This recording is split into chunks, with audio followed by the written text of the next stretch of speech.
But I think it's just about like really wanting something, if you want to do it and if you actually have a realistic, I think a huge part of it comes from having a realistic um, sort of mental image of what it takes to do it. In this episode of the Art of Success podcast, I'm speaking to Nikolai Schirmer. Nikolai is a professional skier, filmmaker, and storyteller. It's actually one of my favorite storytellers and skiing video type people. I had to try really hard not to just fanboy over him the whole time, but I think I just about managed it. So in this show, I speak to him about, well, actually it's pretty wide ranging. There's a ton of things that are so transferable to you as someone who wants to create freedom for themselves. We talk about how to be creative when you're not feeling creative. We talk about the role of discipline. We talk about how Nikolai manages fear and how that translates, so it's fear on the big mountains and the big lines that he hits, and then how that translates to his performance as an entrepreneur and a creative. There's a ton of stuff in there. We touch on mental health. We touch on so much that you can get and apply to your life right now. So here is the wonderful Nikolai Schirmer. Welcome to the show. Thank you so much for joining me. Like I said in a few Instagram messages, I really do appreciate this. So really looking forward to this. Yeah, happy to be here. Good to have a morning chat, get the day going. Good man. And so let's start with like the really obvious place. Where did the mountains like take hold of your life? Like where did they become so integral to what you do? I mean, I grew up in the mountains, pretty much. I'm from Tromsø in northern Norway. It's actually, I think it's Caledonian, like mountain range, goes all the way down to where you're at, kind of Scotland. It's like the northern bit of that, and they're just kind of all around. And I think growing up, I didn't realize the connection I had to the mountains. Like my initial, like what I do, I'm a skier, right? And my initial connection to skiing was more like, jumps and park skiing and all this. But then as soon as I could travel, it was always like to go to more mountains and see more mountains. And like the stuff that I've been drawn to as a skier has always been, like alpine peaks, big ski runs. So I don't know, I just grew up around them and it's been where the fun skiing has been. That's been the attraction.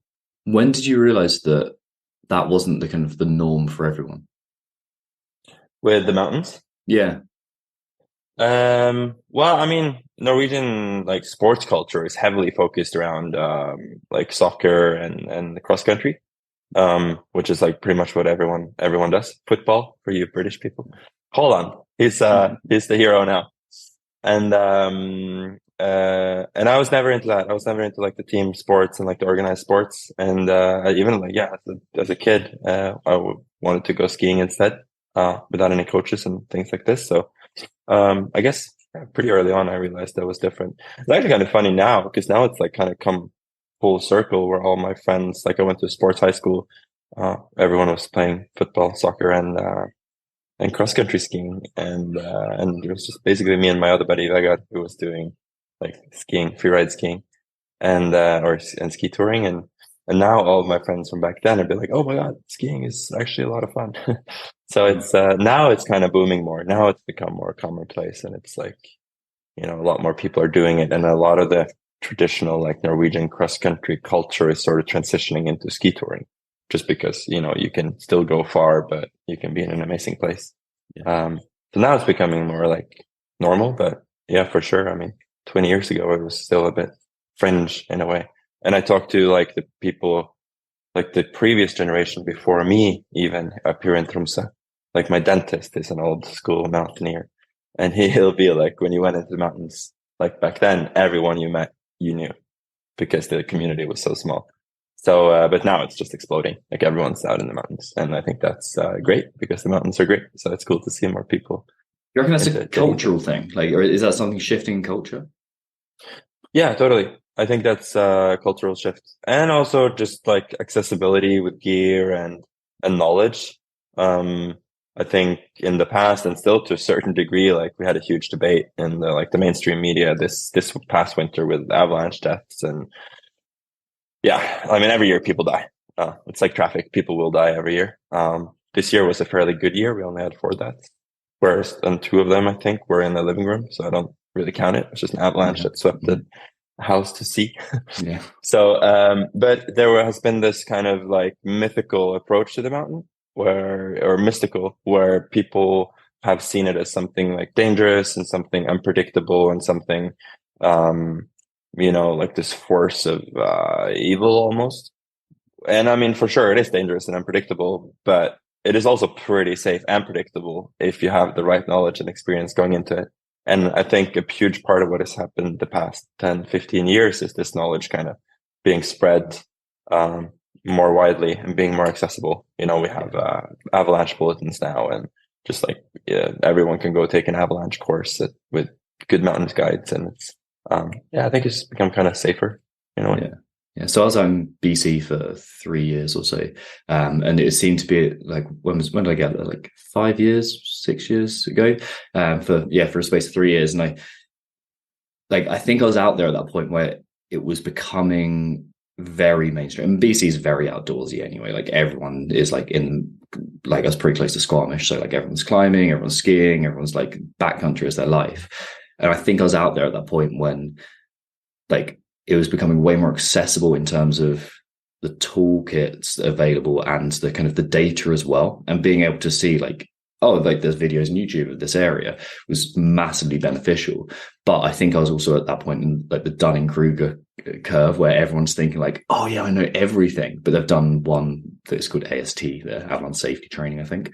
And that is such like and I was part of that as well. Like I thought I was more competent than I was. So that's like a scary thing that's happening right now, or was happening. Maybe it's changing.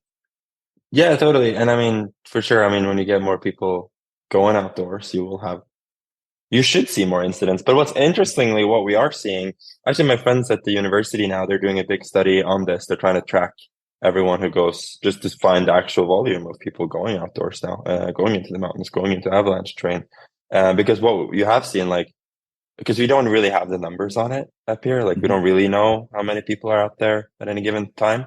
But I mean, everyone's impression is that there's lots more than there used to be. But the amount of incidents hasn't really gone up that much, like the amount of deaths. So I think in a way you'll see, you would expect more deaths with more people. But I think with the added knowledge that we have now and like more easy access to that knowledge, I think, we aren't really seeing that, which I think is a good sign. But yeah, I mean, it's a huge like topic of how do you bring new people into this sport when, of course, it's not like going for a road bike ride. It is like you could kill yourself pretty much at any point going into avalanche terrain. And and I've had a few rounds with myself there. Like I had one experience, like one of my good friends from like high school, we were skiing together, like skiing park back then. And then he kind of faded away and like started a family and all this stuff. And years later, he comes back and he wants to get into the backcountry. And he's messaging me about, like all the gear, like what skis should I use? And I'm like, yeah, buy Black Rose. It's great. And, like just giving him tips on all the stuff I'm doing. But at no point do I tell him like, hey, like, have you taken your avalanche classes? You do realize this is really dangerous. What's your like knowledge base here? I don't give him that, like, that talk, the talk about the dangers of the mountains. And that same spring, he's in an avalanche and he dies. And my buddy digs him out. And it's like, I'm left with, holy shit, I never said anything. Like, I just like said, get these skis and those, boots and off you go. And so now I really make an effort, like in every, gear talk video that I do, or if new people approach me about people who aren't used to the backcountry, I always just start off with like, be safe, get the knowledge, take that avalanche class. Don't go into avalanche terrain unless you really need to. And just like really be adamant about that. So yeah, I think, but I think that's kind of shifting in the whole culture too. I do feel like there's a huge focus on safety. And like what I do, I mean, I tell these stories about going into the mountains and doing fun stuff. And like 99% of the drama comes from, trying to navigate avalanche terrain safely. And like, that's that's what's exciting about the films. It's like, the thrill as well. Yeah. Because it's real danger. And like, and that's part of what makes it so engaging for you as an individual as well. It's like, am I well, I'm talking for myself now. Like, am I making the correct decisions? Am I approaching this logically? But also, if I wanted to be completely safe, I'd just sit down in my house. Like, there's a thrill to it, of a kind of like, I'm doing something adventurous and I'm doing something difficult, and that to me is engaging too. Totally. And I mean, that has been a journey for me to get to that point. For the longest time, for years, I was just focused on the riding and like mastering the art of skiing down these steep faces and doing these airs and all that stuff. And avalanches were just kind of like a nuisance, like this, oh shit, we have to deal with this as well. Because, skiing down a steep mountain is dangerous too. You can fall off cliffs, you can fall down the whole thing. I've broken most of my bones, or not most of my bones, but a bunch of bones. And and then like avalanches are just like this distraction. Whereas now I've come to realize like it's actually like part of, yeah, like you say, it's a huge part of the with the accomplishment is actually having this having this knowledge, using this knowledge, applying it correctly, and managing your own impulse to run after it like a headless chicken, into Mm-hmm. the fray. So I think now I take great pleasure in that, like the intellectual sort of inwards journey of like your relationship to the snow, and then actually being able to read it um correctly, and like Mm-hmm. all the science. I mean, now we have all these apps and all this data that we didn't used to have, but actually being able to navigate all this data, I find it super fascinating.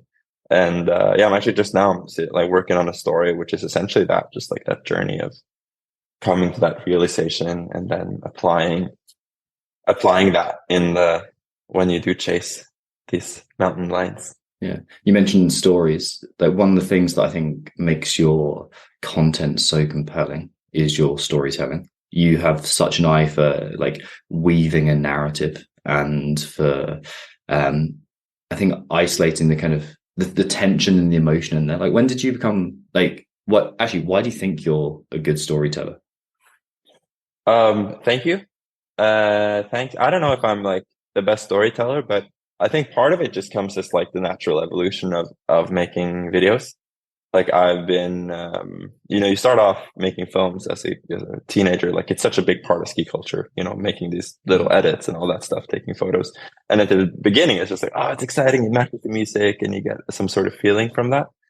But then I think it's about just trying to like recreate that feeling, or like get that feeling every time I make a video. And to do that, like obviously watching a story, like we talked about Bridgerton with your wife before we went online here, and like that really moves you. These people are engaged and they're fully committed, and it's like it's not life and death there, but it's love Mhm. and the ruin. And I think just being able to pull on all those emotional strings in the video, really, it's satisfying. It's satisfying to make it. It's satisfying to watch it for me after, and hopefully for my audience as well. So it's kind of like the challenge of making a good video. It's like part of it, telling a story that I love, just having kind of enjoyed the progression there. And the other part is just what drew me to photos and videos in the first place was just this ability to like actually take someone there. You have an experience and you're like, holy hell, that was insane. That sunset was crazy and that run was mind blowing. And then actually like truly being able to show someone what it was like truly being able to take someone there to the thing you experienced and have them feel all the things you were feeling with your friends, all the, conflicts and all the dilemmas you had up there, everything that could have gone wrong, and just like truly being able to show that. I think that's kind of my goal. And I don't know where that ability comes from. I mean, but there's like a huge tradition of people making, amazing Mhm. stories from the mountain, like Jimmy Chin and his wife and Renan Osberg and all these great like documentary mountain filmmakers that I just kind of rip off and steal their ways of doing things, and then try to something comes out the other end. There's some sort of Picasso quote around there, isn't there, about stealing ideas and copying and imitating? I Totally. can't What remember is what it it? is. Great art is borrow. No, good art is borrow, and great art is steal. I think Yeah. that's the quote. Hmm. But I think I just had this conversation with my friend the other day because she felt like she wanted to do, or yesterday actually, she wanted to do a film with a certain angle. And then someone else did almost the exact same thing before her, and she was kind of bummed about it. But my angle there is always like, you won't be able to make the same thing. Like, even trying to copy someone, it'll become yours just in the process of, doing it. So it's like, I don't know, especially if you take it 2 or 3 ideas, even if you stole every idea, then it'll still be something new at the end, just having been churned out through you, and your team or whoever you work with. So yeah, I don't know. I feel like some like writer friends and musician friends and things like this have this like idea of originality, of like not wanting to be influenced by anyone. Whereas to me, it's like super obvious that I'm, like they say, standing on the shoulders of giants, and anything I do will always just be like something following what everyone else has done. Yeah, you But can't not, like, unless you just sit in a cave your whole life. Like, you can't not be influenced by culture. totally. But I don't know where that comes from even. Like, maybe there's like some male ego. I had my friend say that the other day, well, not the other day, but a few months ago, where he didn't want to watch too many other documentaries, not to be influenced by them. And I'm like, well, don't you want to be influenced? Yeah. Don't you want to have good ideas? Don't you want to Mm-hmm. see what mistakes other people are doing so you don't have to do them yourself? Yeah, you're trying to build the best thing possible. Like, you want to learn from others' mistakes and see what they're doing right. Where do you go for influence? Like, because like one of the things I think that's similar between I'm going to guess is similar to what you do and the like majority of people listening to this who are generative, so they're creating things, is that there'll be like these dry patches of without inspiration, or like a kind of like feeling of, oh man, like I can't quite get myself on the track that I want to be on, or I just don't feel as inspired as I could be. Like, where do you go when that strikes? Yeah, I mean, who talked about that? There's like, because there's that thing of like, how does it work? Like, what comes first? Yeah, it's a silly book. The Subtle Art of Not Giving a Fuck. Yeah. I borrowed it from a friend Mark the other Manson, day. I think. Yeah, silly book, but he has some Buddhist philosophy in there. Some of it's fun. And I think there's this misconception some people have about what comes first, action or inspiration. And to me, it's always like inspiration follows action. So it's not like I mean, it happens too. Like right now, I'm in the edit of a bunch of projects, and I mean, I'm always like thinking about, oh, what's going to happen next year and blah, blah, blah. But I find that it always follows action. So if I just sit down and start working, I'll come up with ideas, and I'll figure out how to piece things together. And I also feel like there's this, like creative fallacy, or like creative work fallacy, where people think it's like something different. I don't know, if you're writing a report, or if you're writing a piece of literature or making a movie, where they see it as something different than like, I don't know, building a house, like carpentry or something. But I find it's very much just like labor. It's like, yeah, sure, you have to problem solve and you have to come up with ways to make things work, but it's not like this I don't know, romantic idea of creativity. I think to me, it's just it's work. Like, I sit down and I do the work, and then I'll figure out the solutions.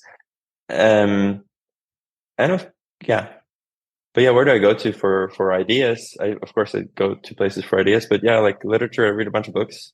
And I love it when I find a good one. They're rare and few and far in between. But yeah, just watching movies. A lot of documentaries. I love watching documentaries, seeing how other people, do their work, and they solve the problem of telling a story. But yeah, no, again, it's just like going back to the project that I am working on, and this can be anything from like actually piecing together a movie, organizing a trip, like what mountain should we climb, how should we do it, or pitching. I do a bunch of pitching, which I think is more relevant to a lot of people's work. Presenting an idea, presenting a project, getting the funding for that. And in all of these cases, it's like you're just sitting down and doing it, and like working actively on it, rather than sitting around waiting for inspiration. Because I Yeah. feel like, at least to me, the inspiration comes when I'm doing it. And also just procrastinating a bunch. I made a silly story yesterday that took me like an hour and a half in Photoshop, and just like playing around and like doing stuff like that. Then okay, go back to my other work, and I'm like, okay, here's some solutions to things that I've been, thinking about. Yeah, like it's that discipline as well, right? Have you read Stephen Pressfield's work, The War of Art?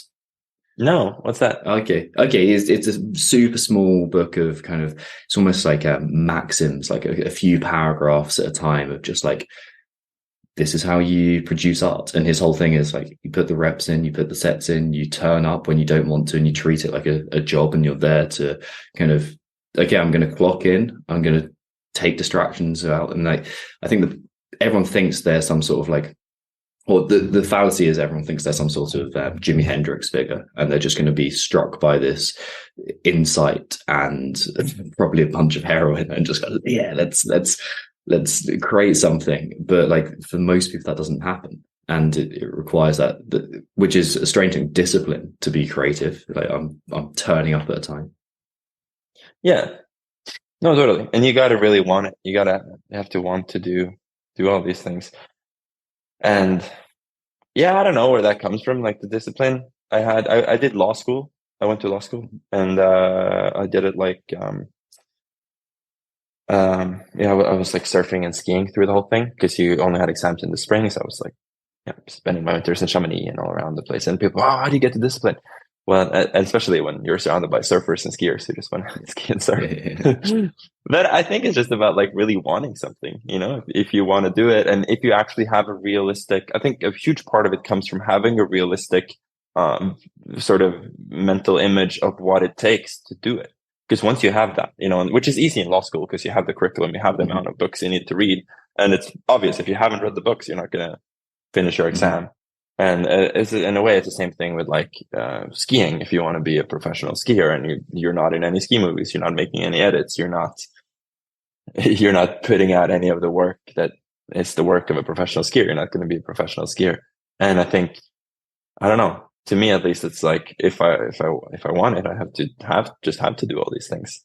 And then it's just a question of like wanting it enough. And I think that's like maybe a big hurdle for like a lot of stuff, like wanting something enough. Yeah, when did you start wanting it enough? Because like I'm guessing you were like 18 once and just screwing around and being like, oh, okay, I'm just going to do whatever I want whenever I want. There's a point where you go like, and skiing was. Did you ever see it as like a career path, and then it became like this is what I'm doing now? Yeah, that took years. I think I was like 23 or 24 before I started doing that. I'm just going to take off this sweater. Oh, it's a bit warm. Yeah, wanting it enough, and like, because I didn't have that. Yeah, for skiing too, I didn't have that till I was probably 23, 24. And I think, and again, like having a clear vision of what was necessary. So I came into the ski industry like at the end of high school, going to some photo shoots, sort of like having like flow deals, like you get some gear, and I was also starting to do video work. I was really, really like into skate culture and surf culture, and I feel like they've always been, or at least had at that time, they were like a few steps ahead of the ski industry in terms of media production. Mm-hmm. And I was like, oh, we should do these like mini documentaries on people and all these things that they were doing. And I was just really excited to do that. And so I kind of got into the ski industry doing mostly video work, actually. Like all my, like I wasn't really like skiing at a very high level at that point. And then I got to see how it worked, like how it worked from the inside, what people were doing, what they were not doing, like where there was potential, where there was maybe a vacuum that I eventually saw that I could fill. But like before I had all that knowledge, it was actually kind of hard for me to like realistically want to be a professional skier, because you don't know what it entails. I didn't know what the job was. I didn't know what a pro skier did or should do, So before I had invested some time, or like spent some time in industry and like gotten the lay of the land, it was almost impossible to like really want it, because it was just like this magical idea of something, out there. And I think that's really important. So I guess if you're curious about something, or if you think you might want to pursue something, then like actually yeah, stepping into that domain and getting the lay of the land and seeing how it works will make you, under either get the motivation or lose the motivation. Because I had a lot of friends who like also dipped their toes in the ski industry, and they're like, "Whoa, I don't want to do this. This Why was is a that? lot What of turned them off it? it's a lot of work. A lot of work that's not skiing. A lot of work that's media production and just sort of culture production and management and logistics. And I mean, I still tell people like if you just want to ski for fun and like you don't actually enjoy sort of the hubbub of the ski industry, if you don't enjoy making a segment or making edits or being on photo shoots, then you'll ski way more if you just have a regular job and go skiing whenever you can. So I think, yeah, and yeah, most of my friends from Tromsø and like the early days of my skiing chose other paths for sure. You must have like, was there a point where you're like, okay, I've got law school and the career that entails, like clearly laid out, and that's like such a predictable, like, okay, you can see everyone's steps, like you can progress this is the first level of employment, this is the second, like open your own practice or whatever it is, and then you've got like it's completely nebulous, like, okay, well, I don't know what the career is going to look like. I've got like, what am I going to do? Like, how does it work? Like, when was that in your life? Like, was there a moment where you're like, oh shit, man, where am I going? Yeah, I guess I was like around that time, 23, 24. So how old was I then? I graduated law school when I was 26. Yeah. So I guess 24. That was my fourth year of law school. I was going into my fourth year, I suppose. And I was like, shit, I really want to give skiing a go. So I put law school on pause, on hold. And I spent the full year, like, just like giving energy to the ski industry, making a bunch of videos and just, yeah, skiing a ton. Did it feel like a risk? No, not really. I mean, I think I've been fortunate there. I see people, my friends starting businesses now when they're adults and they have, apartments. I was living in a shithole, house that was falling apart with my friends. I was paying like $200 a month in rent. I was living off oatmeal. I didn't have any money to lose. I didn't have any money. I was, and I was living in Norway. Like university was free. There's welfare. And I was already at like the lowest point in Norwegian society because like students aren't even counted in, poverty statistics because they're all living below the poverty line. So I was already there. So I didn't have anywhere to like go further down. And also I'm like super privileged. My parents are both doctors. I've always taken school really easily. My brain has been wired like that. So, and law school was going well. Like I was getting good grades. So I knew that I could always put more energy into that if I wanted to. Or, I've never had a problem like doing sort of, low level jobs. I've worked at tons of grocery stores and like, been a lifeguard and like then all kinds of just bartending, all this stuff. And it's fine, that's also a life. So I didn't really feel like I didn't fear falling to anywhere, if you know what I mean. Like I didn't feel like I was stepping off some kind of safe pedestal into the unknown. I just felt like I was rather like climbing in one direction instead of the other. And that worked, and it started getting even more traction than I had in like my skiing career. But then I just had 2 years left of law school, which is a 5-year program in Norway. And I was like, it's so dumb to just not finish that.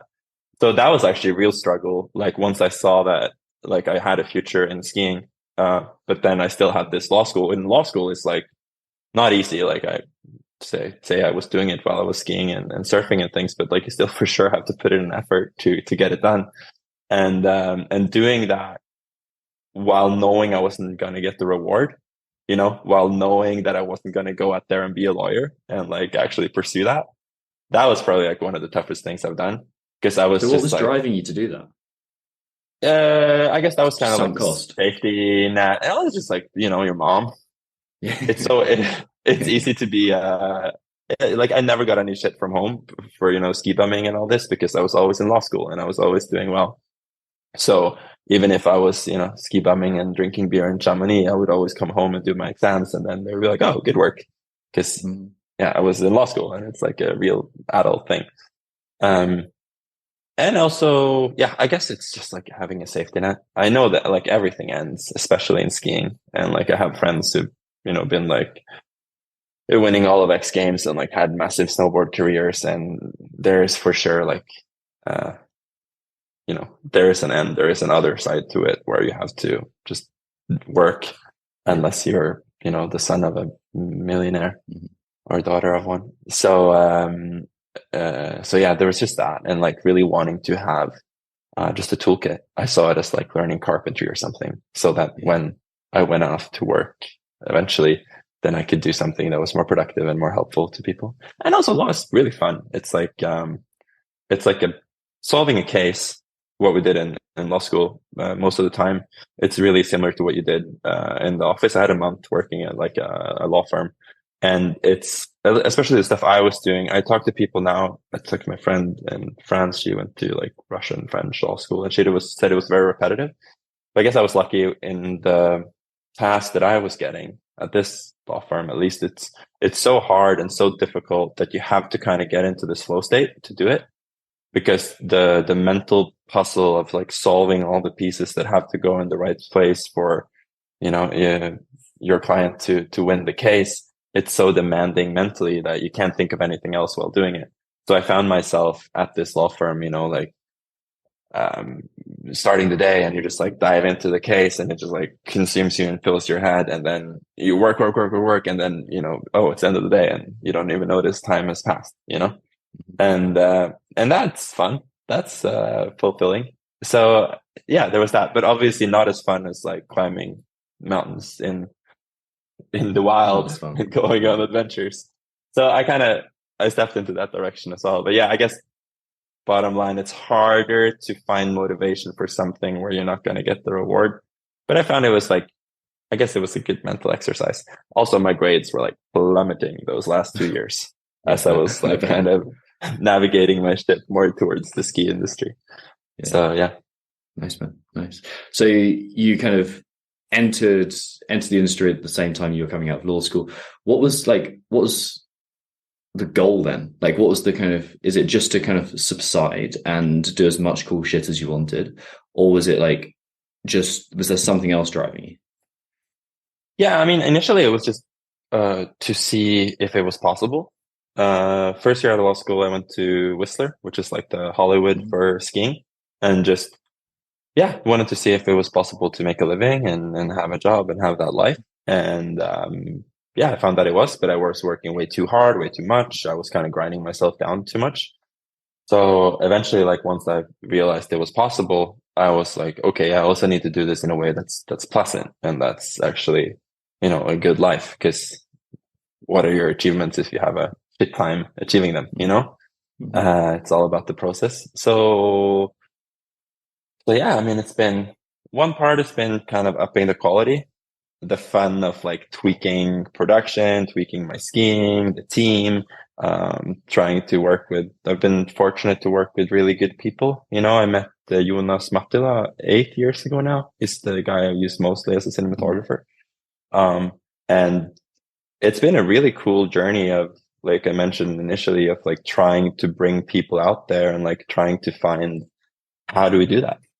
Like that's not easy. And just like, how do we work together as a team to, be able to keep the camera rolling when the avalanches are coming down and people are falling off cliffs, and obviously like not trying to have that happen in the first place, but just being able to actually capture everything while trying to push, our limits. And yeah, so it's yeah, I don't know what you say. Well, yeah, what's the end goal? I mean, I think the end goal is to produce something of value that the people have a good time watching, and while doing that, having fun for Yeah. everyone involved. I want everyone involved in the project to have fun, like in the field. I want all the people I work with, all the sponsors to obviously, get value from it. I really have like my business philosophy is that it's not a null sum game. Everyone should benefit from Mhm. every deal. And if you're in a deal where you feel like one part's not benefiting, that's a bad deal, shouldn't be in it. So, yeah, I guess that's like where I'm at now. And I have to admit too, once I realized that the whole skiing thing was working, maybe I've been doing it full time now for 6 years and started like, I guess, meddling it like a little bit since I was a teenager. And once I saw that it was rolling and like working comfortably, I was like, oh, what do I do now? I should do something different. Because I had this feeling of like, oh, I did it, And then actually being like, no, okay, you can keep doing it. You can keep doing it better. You can improve. That was a bit of a process for sure. Yeah. That's a huge switch, because initially as an entrepreneur or an entrepreneurial person, you get rewarded for changing and iterating. It's like, I'm going to do one thing, then nothing, another thing. And then you find your thing. It's like, oh, to get more of that, I've just got to change it again. But that process of like, okay, I'm just going to whittle away and become like as good as I can at this, like one or two things that I'm doing. Like that's a really tough thing to do. Almost like, are there parallels to like the editing process of like, okay, I've got this big canvas, now I'm going to shrink it down to something manageable and concise? Yeah, for sure. And also finding motivation in that, because it's so easy to chase a goal of like, oh, I'm going to be a professional skier or an artist or, an actor or, have a successful shoe business or whatever. But once that's up and running, finding the motivation for like the day to day and like the small gradual improvements, I think in a way it's like a different person. Like my brothers in the startup industry, they're doing like in the trash industry, essentially. They call themselves trash people. And there's like this big thing where you have a certain amount, some people who start companies, do startups, and then once it's up and running, you hire like the day-to-day people. And they kind of like keep it rolling. It seems like for a lot of business. But maybe it's like a bit of a different mindset needed for, like getting things off the ground, like grinding in that period and then maintaining it once it's up and rolling. The other thing, and that's the one thing for like a business where, you can build more of an institution, you can have more. I mean, if you're a good CEO, the thing will kind of run itself if you've set up a good institution, especially if you're in like, I don't know, doing manufacturing or running restaurants or something like this, I guess. But what I do is so focused on me. The business is very embodied in myself. And so you can't really do that to the same extent. So then I lost my thread there. But yeah, I had so what happens then is like you work really hard to reach a certain goal. And I see this in friends who are like, successful sports people or artists or things like this. It's like you work really hard to reach a certain level of whatever you're doing. And then I feel like, at least maybe I had a little bit this idea of like you work really hard to get to somewhere. And then when you get there, it's like getting somewhere geographically. Because when you get to somewhere geographically, if you want to go to Rome, you go to Rome. And when you made the effort to get to Rome, you're in Rome and you'll stay there until you go somewhere else. It's not the same in your professional life, at least in my experience. It's like, if you work really hard to get to somewhere professionally, it's not like when you get there, you can stop working. Then it's like, if you want to stay there, you have to keep up the same amount of effort to stay there. And if you want to move forward, you have to work even harder or like smarter or in a different way. And I think that's also been interesting to see. Yeah, definitely. I think it's interesting you're talking about like the journey there. And I know it's the thing that like it's so oversaid that it's almost cliche as well now. But like if I think back to my favorite, or can you hear me still, dude? Yeah. Okay. Sorry. You just froze for a second. If you think back to like, or if I think back to like my favorite experience in the mountains, like, there's like face shots and drops and all these kind of sweet things. I'm just like, yes, that's key. But like one of the things that I remember most favorably is like just bushwhacking through the most horrendous terrain with my friends and being like, this is the worst time ever, but it's very funny. And we've done a kilometer in 2 hours. Like it's those kind of things that are just like, that was shit at the time. It's classic type 2 fun of just like, that was horrendous. And I really didn't like it. And it was like, it almost pushed me to the point of tears. But now I look back at it and go like, that was A, hilarious, and B, very worthwhile. And then it's like, similar things when you're creating a business as well. It's like spending hours creating content, but like actually like I found a lot of value within that process. Totally. And it's fun to talk about like, yeah, just eating oatmeal and having like horrible commutes. And I read all of Tolstoy's War and Peace on the train one summer, just commuting because it was just terrible. And it's fun. And like the fun stories are when things go like wrong or like you're really struggling too, right? And I think and I've come to realize that like for the videos that I do too, like Wavy is like one of the videos or like my films that have done the best that people are more attached to. And in Wavy, like everything's a shit show. Yeah. That was like a terrible experience in so many ways, from like the sailing to the skiing to the avalanches. And yeah, we were doing so many things wrong and just really struggling. But then that's a good story. And like that's it's also what people identify with. Yeah. And I noticed now, like, and this past winter, we went and like redid a lot of the things we did in that movie, like where we really messed up. And now we've grown older and wiser, and we do it properly. And then it's like, okay, that's also a story, but it's not as interesting. It's more fun. When you go to the bar with your friends, and you had like a really shit day where everything just went wrong. Yeah. It's more fun to listen to that than like, oh, everything's going amazingly and things are just flowing smoothly. So it's an interesting contrast there. But I mean, of course, it's nicer when things are going smoothly in a way too. No? Yeah, of course. It's funny, you want that, but then you look back at it and you go, actually, was that what I wanted? The smooth sailing? Like, did I really want that easy crossing? Yeah. I wanted something meaningful and something engaging more than something easy. That's true. But I think it depends on, I was climbing. I'm a terrible climber. And so I'm not able to maintain my finger strength through the winters because I'm just skiing. So every spring I start off in like the same shitty level. And I've been working on this route for like 3 years and I can never do it. It's like start off with like slabby thing and then it's like overhang and then it's like, and then you're just super pumped and then through the rest of it, I would just fall off. And then I watched this like one YouTube video about like how to climb better without gaining more finger strength. I was like, okay. And then I was able to do it this year and it's felt so hard every time, going up this route and I'd be so pumped and stressed and just falling off. And now when I was actually able to do it, just descend the route, it felt easy. And I think that kind of easy is good, where you're in the flow and you're, and it's actually hard, but because you're doing it right, it feels easy. Yeah. And I can have that same thing with skiing too, especially skiing lines fast.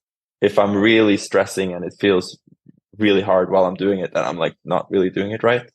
So yeah, but I don't know. It's an interesting, I guess we want to challenge ourselves too. Yeah. I've had that feeling like the past months, actually, like the past six months, it's been like a bit of a roller coaster with everything and things are going well, but it's like stressful in like pretty much every aspect of life. Everything's like up and down and back and forth and like so much is happening. And I'm like, I don't know if it's pleasant, but it's at least not boring. I'm never bored. Yeah. And I think that's something. Yeah, definitely. Have you heard that Joseph Campbell quote of if the path in front of you is clear, you're on someone else's path?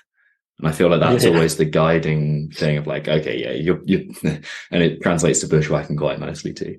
Just a quick favor to ask, my friends, if you could head to wherever you listen to this podcast and leave a very kind review, that will not only help my ego virtually explode, but it will help people just like you find the podcast too, and hopefully help them to their next level. How do you maintain mental health whilst you are traveling around doing difficult things, like you're like doing dangerous things in some capacities, you're doing running your own business, you're paying other people, like there's the stress of that, you're traveling a bunch, I assume, as well. Like, how do you maintain your mental health during that time?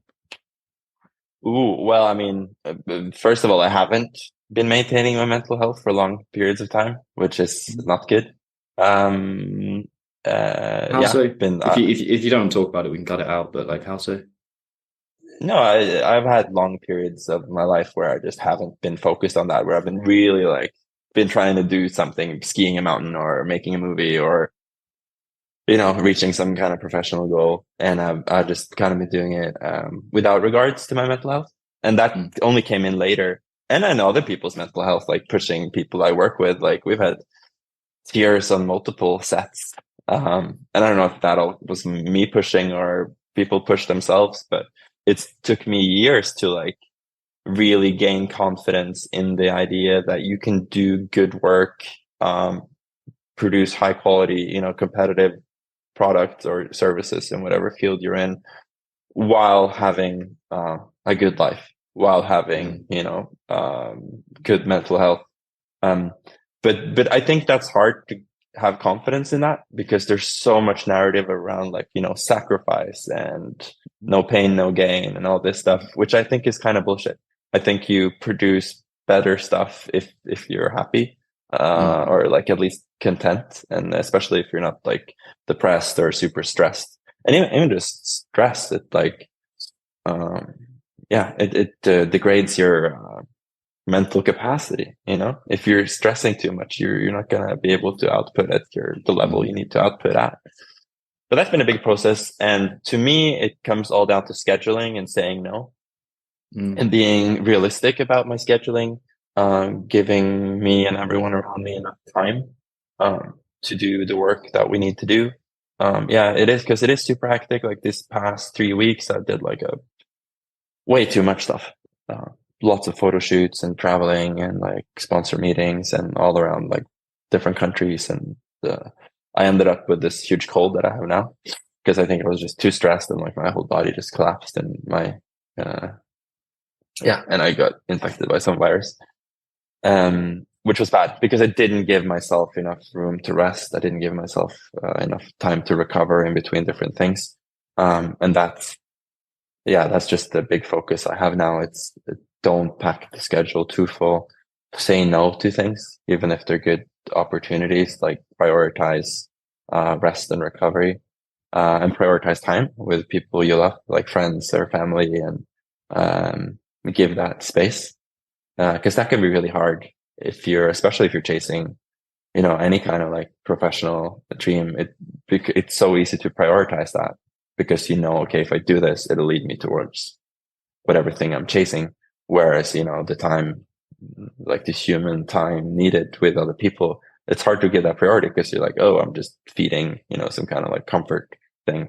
But that is actually super duper important. And if you don't do that, you'll end up in like a dark black hole, which is really Mm. hard to do anything of interest from. So I Yeah. think that's been my big learning experience. Just, giving the right things priority.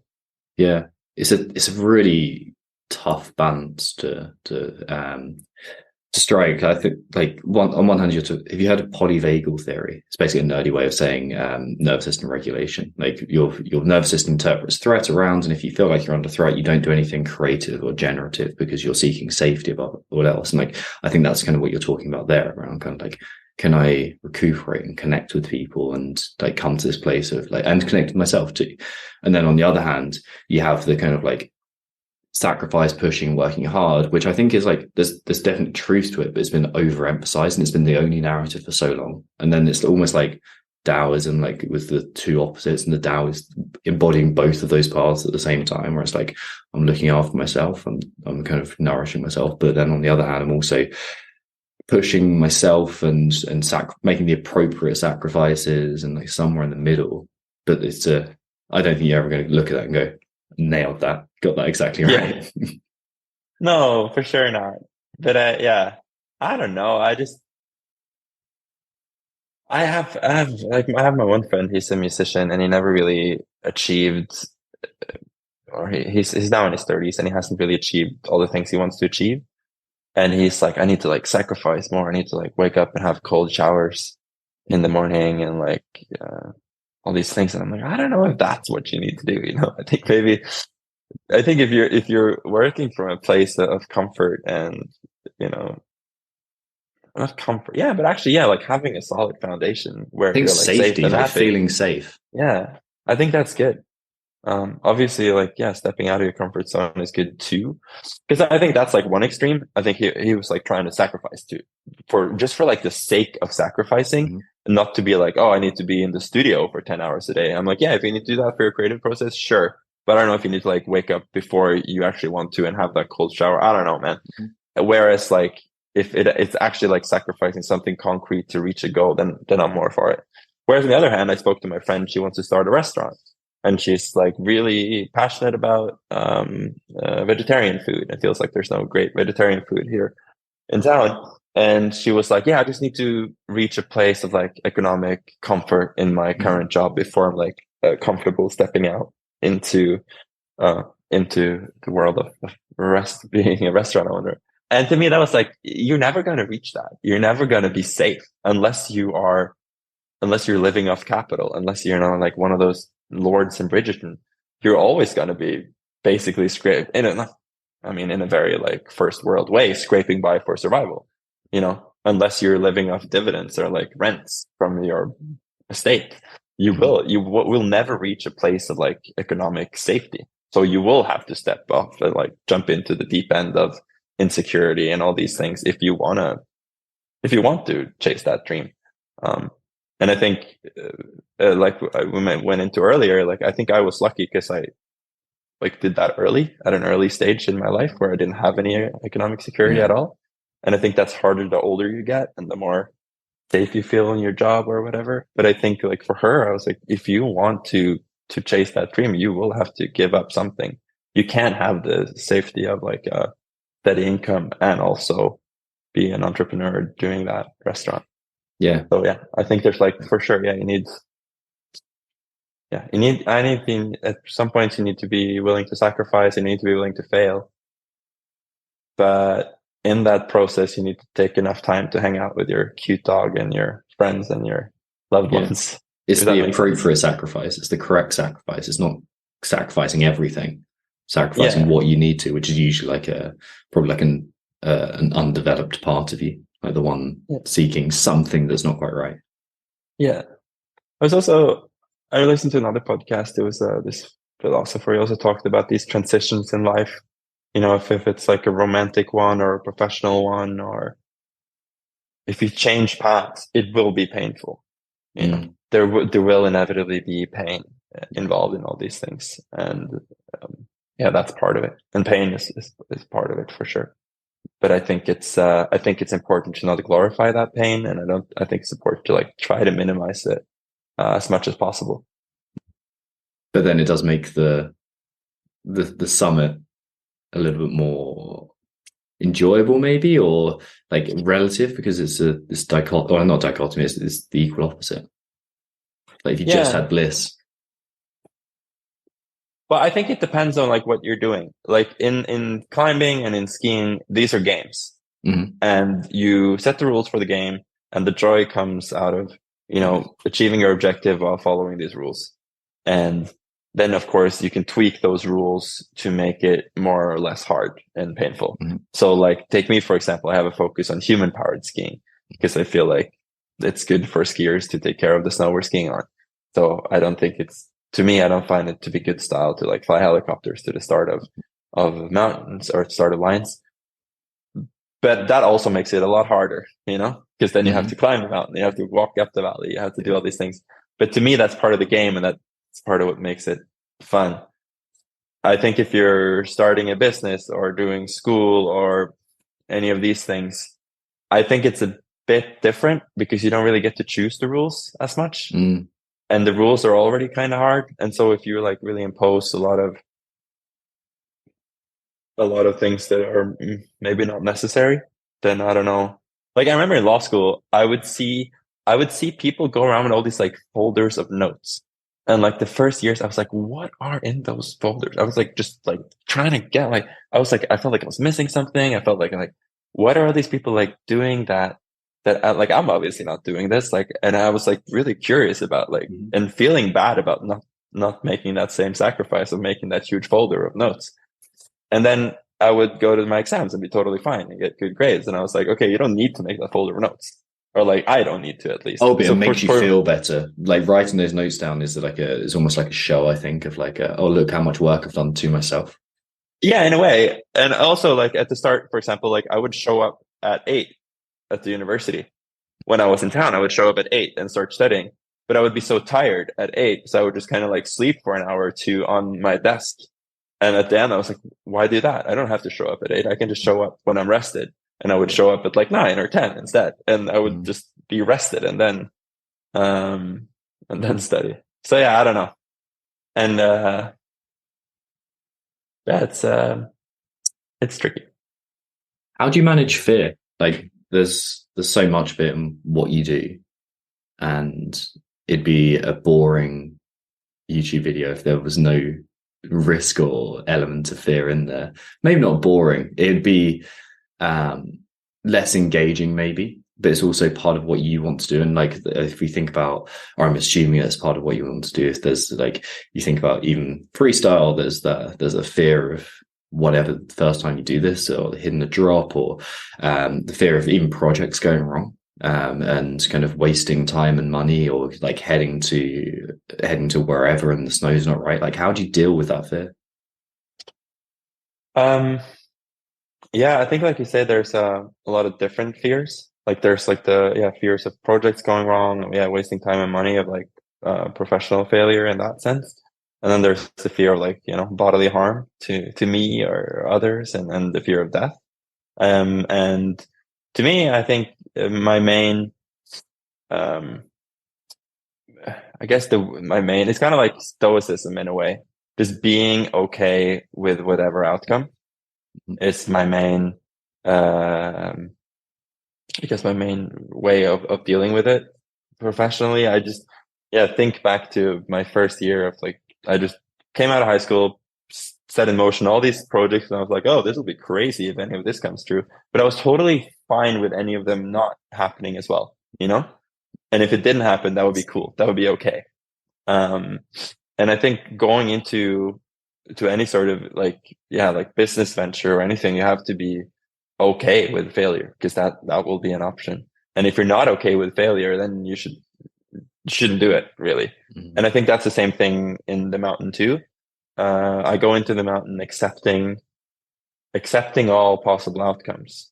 I remember when I injured myself the most seriously last time. I tore my Achilles, broke my face, fractured my face, and I had like 3 fractures in my hand/arm after like a tomahawk through some rocks. And I remember I was coming out of it, and I stopped, and I was like, oh, this is like also part of skiing. I can't. And I was feeling myself. I was like, oh, I'm happy. I'm alive. This could have been a lot worse. The pain I'm in it's tolerable. It's not crazy. It's a bluebird day. I know the hell is going to be able to come rescue me. I'm not at any risk of hypothermia here. We have enough clothes. I'll be fine. So that was obviously like part of that. But at the same time, I was seriously injured, and it was the start of my season, and I could potentially lose my whole season with like, whatever I'd done to my foot, and my face was smashed and like all this stuff. But at the same time, I was like, I had this like just really clear epiphany, or like just this thought of like, this is also part of skiing. Like you can't go skiing anywhere really and expect to not be injured, especially if you spend the amount of time that I do skiing, because it will always be a chance of hitting a rock or hitting 3 rocks like I did. And at some point, like something like that will happen. And then it happened. And if I truly want to ski, if I truly want to be in the mountains, I truly want to pursue that, I also want, in a fucked up way, I also want those injuries. If that makes sense. Mm-hmm. Like there's a Stoic Epictetus. He talks about really wanting an experience. And he's a Roman, so he lived back when there were gladiators, and he talks about going to the gladiator games. And if you actually want the experience, you don't just want the thrill of the show and like seeing all these gladiators do their thing. You also want to stand in line, be like bullied by drunk people, and like deal with all the crowds and the heat and all the negative sides of the experience. Like if you actually want to go to the game fully, if you in the true way want it, you want all of that. And I think that's the same to me with with like skiing, or or all these lines. And then there's like the extreme of that. Okay, like going into avalanche terrain, do I want the chance of dying?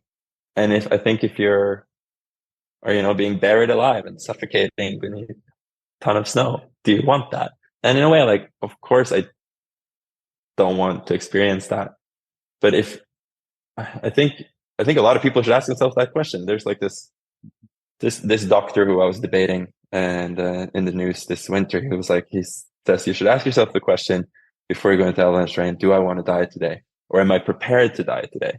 And I think he's kind of exaggerating, but it's also kind of true. Like if you actually go into avalanche terrain, you have to be prepared for that outcome. Yeah. And if you're not accepting that outcome, you shouldn't be there. Like you shouldn't go, because there will be a chance of that happening. But in the same way, there will be a chance of that happening if you get into your car and drive to the grocery store, because you can be hit by a truck. Yeah. So I mean, there's levels of it, but I think to me, dealing with my fear is just being okay with all possible outcomes, while at the same time, obviously, like if I'm skiing a line, having a very clear sense that I'll be able to do it. Yeah, that this is within what's possible for me, and trusting myself, trusting my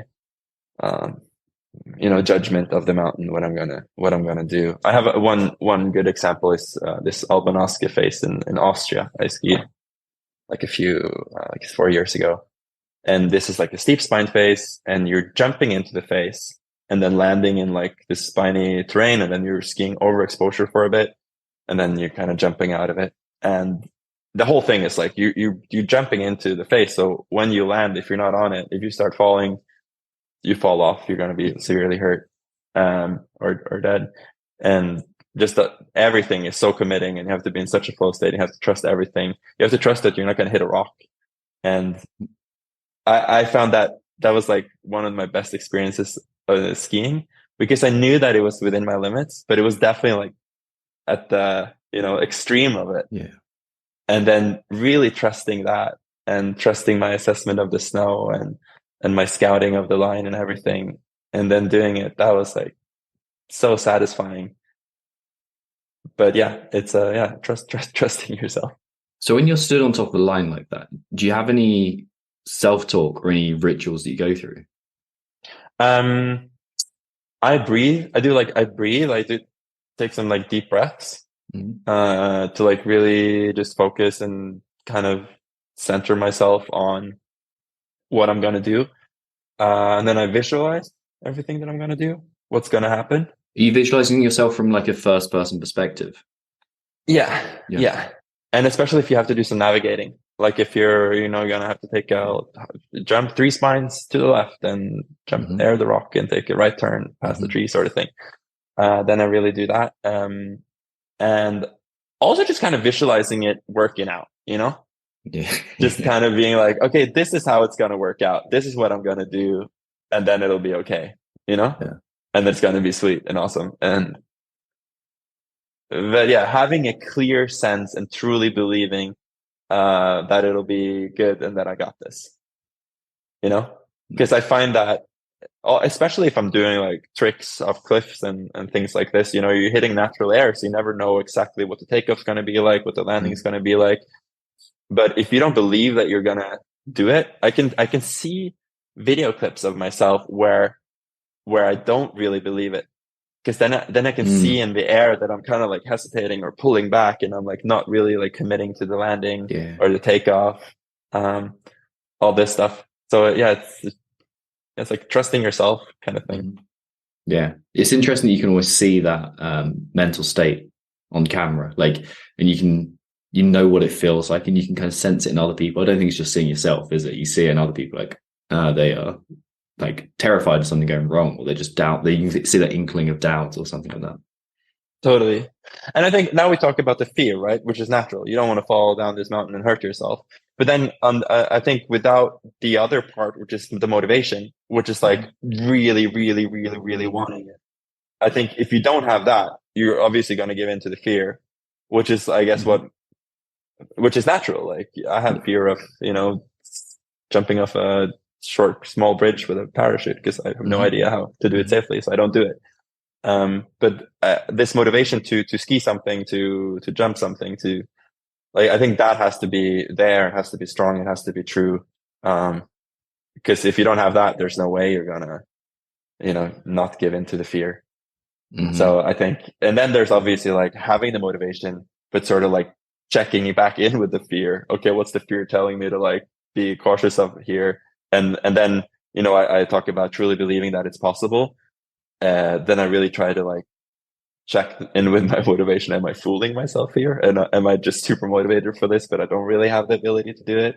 Or it's not really safe, or I haven't done the correct snow assessment, etc. So there's like this real balance there in between like your motivation and your fear to do something. And that's, I like that. I think that's fun. I find that, I don't know, do you get that? Like the motivation to send it? Yeah, absolutely. You see like a terrain feature or something, and you like really, really want to do it. I find that's interesting. I had a period where I was going through some rough stuff mentally, where I lost my motivation a little bit for like a full winter almost, and I kind of had to. I found that interesting too, like having to imagine what I would have felt like if I had been in my normal mental state, because I was like struggling with like depression and all kind of stuff, and like, and then doing it, like, and that's really hard if you don't have like the true, natural motivation that's just there. So that was, fascinating. Yeah, those are the tough times when you're not feeling like naturally engaged in the problem, when you're just like having to manufacture this from someone else, from something else or somewhere else. Yeah. But then I find it's good to, we talked about goals a bit earlier, like knowing or like having some kind of image of what are the elements that make up a good life for me. And then just trying to fill my life with those elements, even if the motivation to do it is not actually there, but then just having like a, some kind of like checklist in a way. Yeah, I think that's an awesome place to wrap up. Really, really appreciate your time, dude. I really appreciate it, and I really enjoyed it. Where can people like follow you, watch your awesome content? Where'd you send them? Thank you. YouTube. I got a YouTube channel and Instagram, Nikolai Schirmer. I'm there. New stuff coming out this fall. Awesome. Yeah, I'm really looking forward to that. As part of my very difficult research for this, I got to watch so many of your videos again, and that was a dream research project for me in this podcast. So thanks for that, man. Yeah, thank you. Thanks for taking the time. Really appreciate it. Thanks, man.